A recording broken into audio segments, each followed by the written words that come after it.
Hello and welcome to the fourth video of the Java online course. Now from this video we are going to start with the flow based programming in Java. Flow based programming means we are going to make the decisions. We are going to change the sequence of statements, and based on the decisions we are going to generate different kind of results. Here two kind of flow statements are there. First is the condition statements and second is a loop control statement. That is what we call as decision making statements and loop control structures. So in this video we are going to make decision making statements. Now 4-5 more keywords are getting used for here in this statement. We'll start with the first, the if statement. Now if is the keyword to add the condition in the programming. Whenever you have to perform some operation upon some condition, that time this if statement is used. You can look at the screen. Now here if number is less than 0, if this condition is true, then the statement below to this will get executed. Okay, or if I am checking for characters, if ch is greater than a and, so here I am using and operator, ch is less than z, then it is uppercase letter. Like if you want to check the uppercase letter, I'll be making use of this. Or if you want to make something like if sale price is greater than cost price, then you made a profit. So how to identify the profit? If sale price is greater than cost price, so that is what we are making a profit. So this is some of the examples I've shown here where the condition statements are useful and beneficial in the programming. Now there are multiple ways are there by which the if statement can be used. So I'm going to show you different ways to use the if statement. Here simple if, then if you combine if another or if with the else, then how to use it, then another simple if else combination, that also will see, then the nesting of if else with this example, and we are going to make use of a ladder of if else with the last example here. So let's continue. The first program, you can check it out. I'm going to show you this same example which are shown on the presentation here. It's a simple if I'm created here.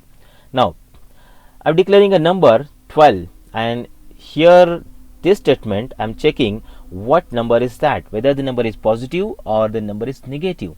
So if, see, if in round bracket you have to write the condition. If number is greater than 0, so I'm printing system.out.println number is positive. Okay, and next to that I'm creating a character R. So I want to compare the characters. I can make use of this. If character is greater than capital A and less than capital Z, okay, it is uppercase letters. If character is greater than A and character is less than lowercase z, so it is a lowercase letter. So in this case we'll print a lowercase. Okay, you know that this character is between A and Z, lowercase. One more. Okay, I'm declaring a floating price, sale price here. So that price, sale price is equal to 100 and cost price is 85.50. So we'll be checking it. If sale price is greater than cost price, you made a profit. If sale price is less than cost price, you incurred the loss. So this is how if statements are used. So if and condition should be there in front of it, which should get evaluated to true or false. If evaluated to true, then only the statement below to if will get executed. Okay, if it is false, then nothing will be printed for this particular case. So let's run this file and let's check the output. See, number is 12, number is positive, yes, and character R in lowercase, you made a profit, that also we have seen. Selling price is 100, cost price is 85, that's why you have 15's difference and you made a profit. If I made some changes here, like if I make this number as negative, I am not given the negative numbers operations here, check it. But if negative numbers operations are not there, then it will not generate any result. See, negative number, because only if condition not satisfied, that's why it's not printing the number is positive. Okay, that's how simple is that. Okay, and okay, I'll get this negative. Okay, fine, and I'll make this number in capital T. Now this statement will get executed. This particular if statement will get executed. See, the number character is in uppercase. Fine. And the last one, you made a profit. If cost price is 185 and selling price is 100, so obviously you are not making a profit. This condition will become true. Sale price is less than cost price, so you incurred a loss. That will be the output. Check it out. Okay, so this is how the if statements are executed. So we are going to decide which statement to execute and which is to not, okay. So by this way we are going to make use of the operators here, the if statement with along with the conditional operators here in this particular program. Now I am going to modify this program a bit. What I am going to do, so we are going to read this number from the user. So how to read this number? So to read this number, I am going to use import one class, that is java.util.scanner. Okay, so scanner is a predefined class in Java. With the help of this, we are going to read the data from the user. Now how to use it? So let's use, so here I am creating the object of the scanner class by this method scanner. Look it carefully, system.in. Okay, and now I'll ask the user to enter the number. So here I'm using system.out.print. Print means on the same line the cursor will be stable, and print ln means to print it and go on new line. That's what the difference between print and print ln is. So let's enter the number. Okay, so I'll enter the number, and to read that number we'll use number is equal to in, that is object of scanner dot. See, there are some methods called as next. Now what kind of value I am to read from the user, whether byte, int, short or any other, boolean, double, these are also available. I want to read an integer number, so I'll be making use of this method next int. Okay, so number is equal to in dot next int. So it will read this number from keyboard user, and then will store that number into variable number. Okay, and then I'm checking this number is positive or negative. So these statements are used to read a single variable from the screen. So here I'm creating object of scanner, in is object of scanner, then I'm reading, asking the user to enter the number, and here this statement will read it. Next int is the method of the scanner class in object, and will be storing into this number, and this number will be further used here in these conditions. Okay, let's run this. Okay, see, enter the number. Okay, this is how I'm asking for the number. So I'll enter 45. See, number is 45 and number is positive. Okay, in this way I'm going to read the number from the user. By adding this code, it will help you to read or to change the variable dynamically from the user input. Okay, so this is how the simple if else can be, or simple if is used. So we are going to make use of the if else statement also. How to add the else to this particular statement, that I will show now. So this program now I modified a bit, and now I am going to check whether the number is even or not, or whether the number is positive or not. So let's see in this example. This is a simple connected if else statement, simple if else. Now here I declared two variables, x is equal to 11, y is equal to 53. Okay, and then printing it on the screen. Now here I want to check whether the number is odd or even. Now how to check it? See, if you divide this number by 2 and we are getting remainder 0, if you divide the number by 2 and we are getting the remainder 0, in that case the number is even. We know that 8 divided by 2, 8 divided by 2 will not generate any remainder. Remainder is 0, it's an even number. But 7 divided by 2 will generate a remainder of 1. So this I am checking here. So if remainder of this division is 0, number is even, and when the remainder is not 0, the number is odd. Okay, so I'm printing this x is odd or x is even. This is /n is used here. /n means print this on the new line. Okay, and then the output will be generated. Say, so x is I think 11 mod 2 is equal to 0. Its condition will become false. When this condition is false, it will go here in else part, and this part statement will be executed. Then the number is odd. Fine. Now y. So I'm using y equal to 53. If y is greater than 0, okay, so y is greater than 0, then the number is positive, else the number is negative. For this case, the number is negative. Okay, so if and else, another if else I'm using here. If for true, else for false. So let's try this. See, so x is odd, so it is checked here. This condition is false. That's why it will go below, and this part will be executed. Fine. So and for the y's case, y is positive, y is 53, this condition has become true, it is printing y is positive. Okay, and if I change these numbers, I'll make it minus, sorry, not minus, it is 12, and this number is negative, then your result both will be different. Now see, x is even and y is negative. So when condition is true, then the statement below to if are executed. If it is not, then else are executed. So one more thing I need to mention here is that if there is a single statement in the block, then these curly braces are not expected. Okay, if you don't write the curly brace, then also your program will work, but it will work only for the statement if single line is there below to if and else. If only single line is there, then only this statement will work. If you want to add multiple lines under the if, then it is compulsory to write these lines in the curly braces. Okay, so if you run this, you will get the similar output again. Okay, so this is how if and else. If condition for true and else when the condition has becoming false, then this statement should be executed. It depends upon your logic actually, how to make use of this if statement and else statement for better creation of the flow based programming here in Java. Okay, so this is the simple if statement that I can make, simple if and else statement that I can make use of it. Now let's go for the nesting of if else. Nesting. Now the nesting is just like combinations of if in another if or if in another else. That's how also we can make use of. Now see, here in this statement I am combining the if in another if. See the first statement. So here declaring a number equal to 50 minus 52, number is printed. Then if number is greater than 0, if the number is greater than 0, it will go below. Then if number mod 2 equal to 0, so if it is true, then it will check this condition.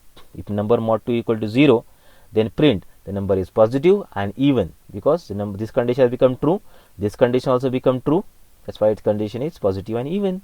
That's how. Now if number is less than 0 and number mod 2 is equal to 0, so number is negative and even. Similar to that, positive and odd and negative and odd. So in this way I have combined, I have written the if in another if. This is what we call as the nesting of if. We can write if in another if, or we can write if in else also. That also I will show one more example of the nesting of conditions. In this way, n number of, means any number of if can return in another if is possible. So it depends upon your logic how to make use of it. So let's run this. See, this number is minus 52, number is negative and even. So which one? Yes, this statement got executed successfully for this particular value of minus 52. Okay, so in this way we can write if in another if and generate the result as per our logic and ideas. Nesting of if else. Now we'll extend this particular concept in another if else here. Let's see another if else. So how can I make use of it more effectively? Now this was the third statement given in this slide, first slide of the if statement here. Now here I have given the cost price 102.00 float and selling price is 85.50, and here one more variable I created, the loss incurred, or the whatever loss or you gain the profit that I am creating here. Now how to identify it? So cost price and sale price, we know that if cost price is less than the sale price, then we will be having profit, and if the inverse is there, then we are gaining a loss. So I am checking it here. If cost price is greater than selling price, if this condition is true, now if this condition is true, it will go ahead. So two statements I have written in this block. Check it out. System.out.print, you incurred the loss of, now how much, that I will print after the if else. Okay, so how to calculate the loss? Loss is equal to cost price minus sale price. So that's what the difference that we are having. The difference will be the loss. Okay, else system.out.print, you gain the profit. Okay, if cost price is less than selling price, okay, then so loss variable is same, equal to sale price minus cost price. Okay, so here we incur the loss of and this will be printed after it. System.out.println whatever the value is present in this variable and rupees. So whether you are getting loss of rupees or profit of rupees, okay, that will be printed here on the screen. So depend upon the condition which is satisfied. So you can see this one, selling price 85, cost price is 102. It means that it is a loss. See, incurred the loss of 16.5 rupees. Okay, that is what we're generating the result from here. Now if you change it, if I am making it 185 is the selling price, cost price is 102, so we are having the profit. Now let's run this. See here, so we get the profit of 83 rupees, 83.5 rupees here. So in this way, the practical based application of if and else statements are used. So it depends upon your logic, how do I make these combinations, how do I connect this together and generate a better connected result out of it. Okay, so this is a practical application of if else. You can try on your system also. Now let's go for another statement, like combining all if else together most effectively. So let's take an example. I want to find the largest of three numbers. The largest of three numbers. I am going to use three variables here, and which is the largest number in all. I can make use of the AND operator also, but without using AND operator I can make use of the nesting of if else, and based on that we can generate the result. Check this one. In this example I have declared three variables, x equal to 10, y is equal to 15, z is equal to 12. If x is greater than y, okay, if it is, then it will check x is greater than z, then we're printing system.out.print x. So this is the largest number. Okay, if it is not, then z is the largest number, because we are indirectly comparing the y and z also. Okay, here, and then z is the largest number. Now if this condition is false, then it will go here in this part, means when x is less than y, okay, means y is larger, then check y is larger than z or not. If it is there, then print the y on the screen. That's it. Okay, so this is how I can make use of it. Okay, and if this condition is false, then z will be the largest number printed on the screen. So in this way we are going to make use of nesting of if else. The if can be written in another if, or if can be written in the else also. So this if is there in if, and this if is there in else. So out of all the four output statements shown here, only one will be printed. You can check it, 10, 15 and 12. Now if you go here, let's see, x is greater than y, this condition is false, correct? For this case we'll go here, else y is greater than z, y is greater than z, correct, this condition is true, so y is the largest number. Okay, for this case this statement will be executed. So let's run this. See, 15 is largest, so y's value I am printing there, is largest written after that. So when the loop is ended, you can check it, is largest. So x, either x or y or z or y or z, that will be printed, and after that is largest I am printing, which is out of all the if else statement here. So this is how we can combine the if else statement by some effective logic, and we are generating better result out of it, and this is what we call as nesting of if else. So we can combine them together with the help of such kind of these statements, largest.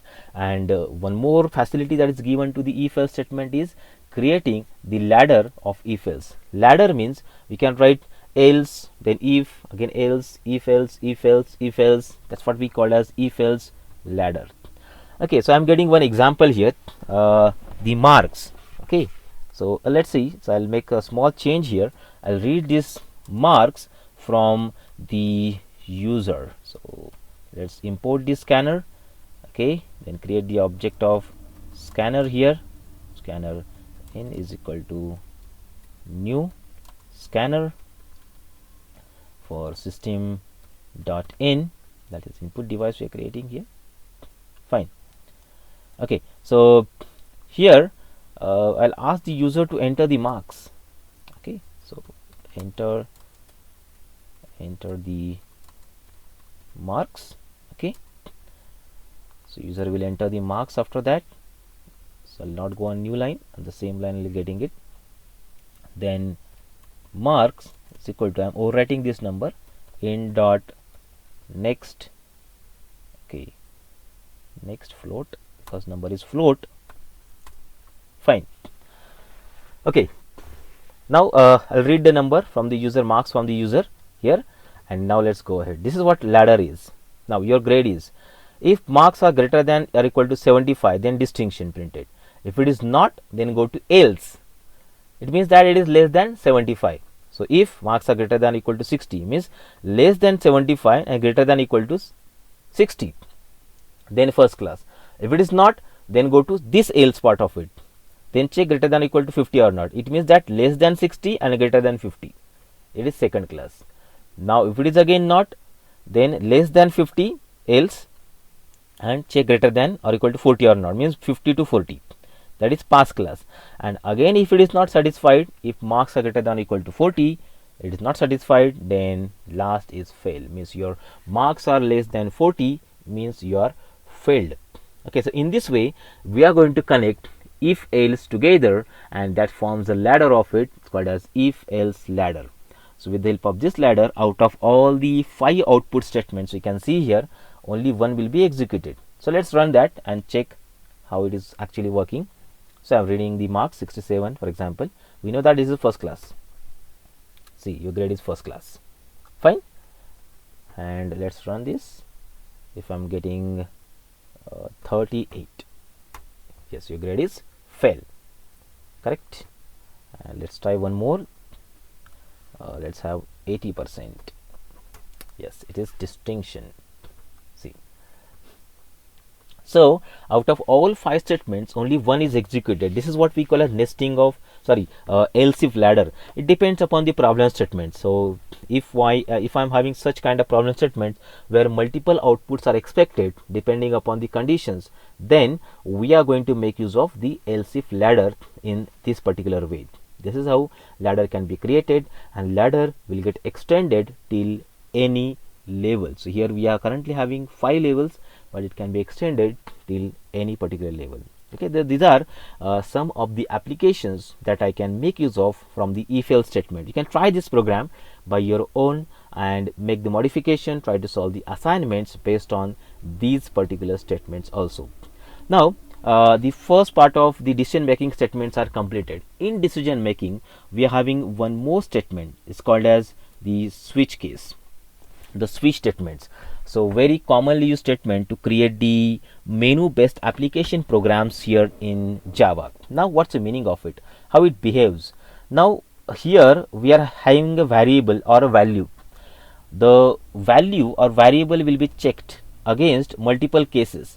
If the value is first, then statement 1 is executed. If it is second, then second is executed. Third, then fourth, then fifth. Likewise, all are executed. If nowhere the matching is there, then default block will be executed and will go ahead of printing this result. There are 4 keywords associated with switch and case. Switch, case, default and break. These are the 4 keywords used over here. Very regularly we are going to make use of the switch statement for the menu based applications. So 2 programs are there which I am going to show here you now for using the switch statements. The first program is the displaying the numbers. Now let's see how to make use of the switch case statements here. Now here I am declaring variable x is equal to 6, printing it, and now I want this variable to be printed in the string format. Okay, in the string format, like see here I am using the switch is a keyword. It contains a variable or value whose value is checked against multiple cases written after that. Okay, in this switch I am using the case. See, case 1 colon, then system.out.println 1. If this value is matching with this, if it is 1, then this statement will be printed and will come out of it. Break will immediately come out of it.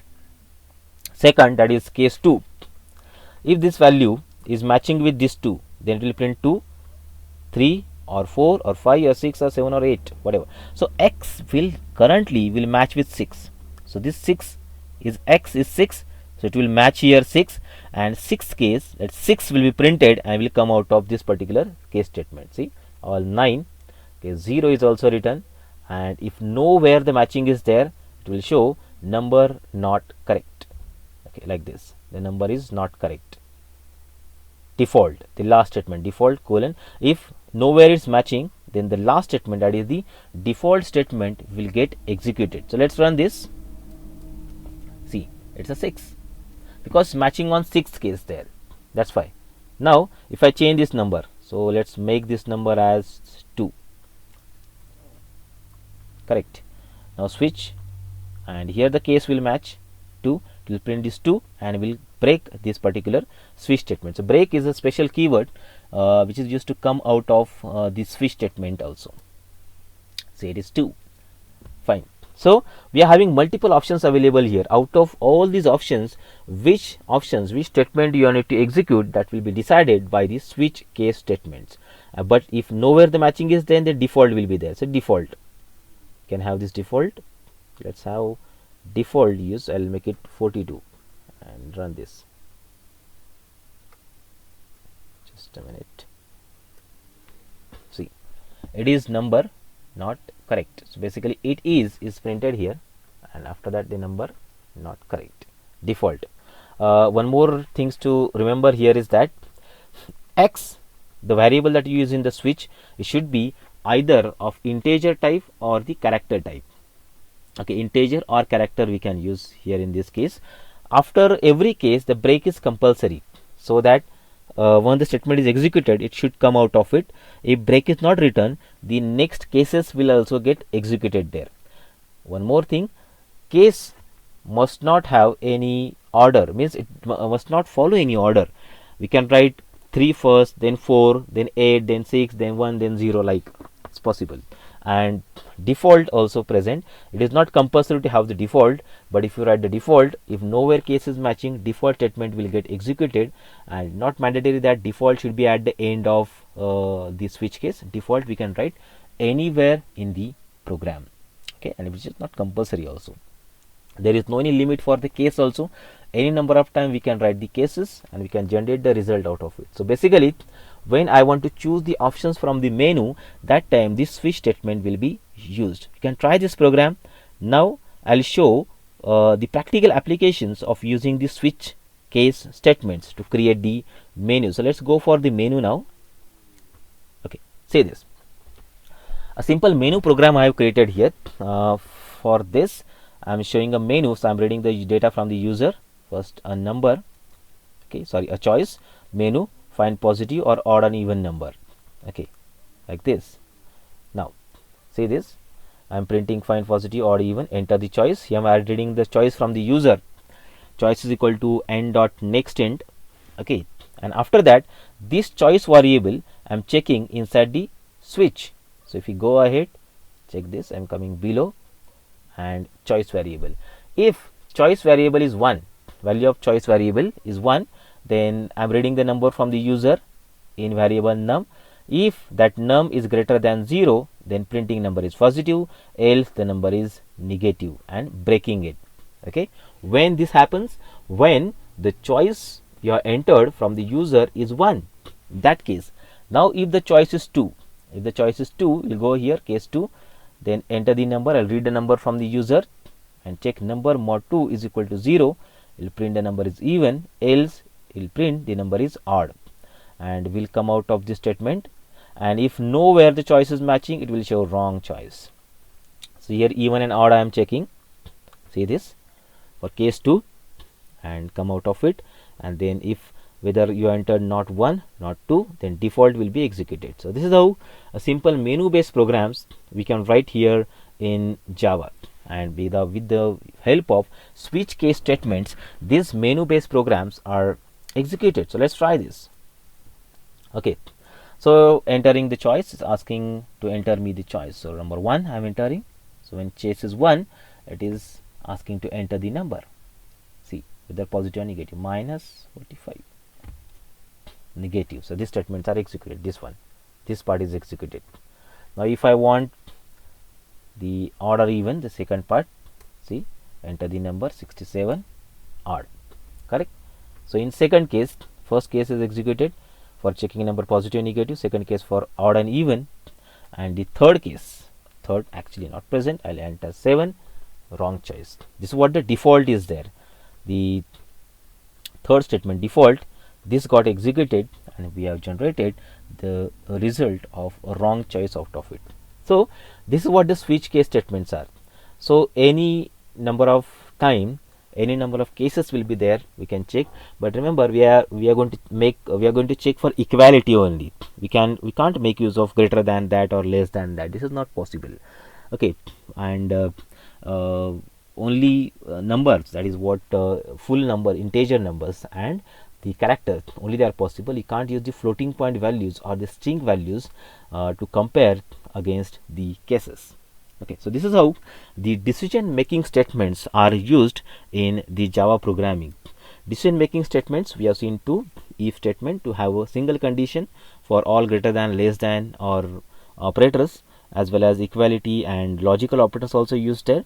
But in switch case, we are going to create the menu based programs as per the requirements of the practical applications here. Okay, so this completes our basic decision making statements. You can try these systems, solve the exercises. Thank you. Thanks a lot.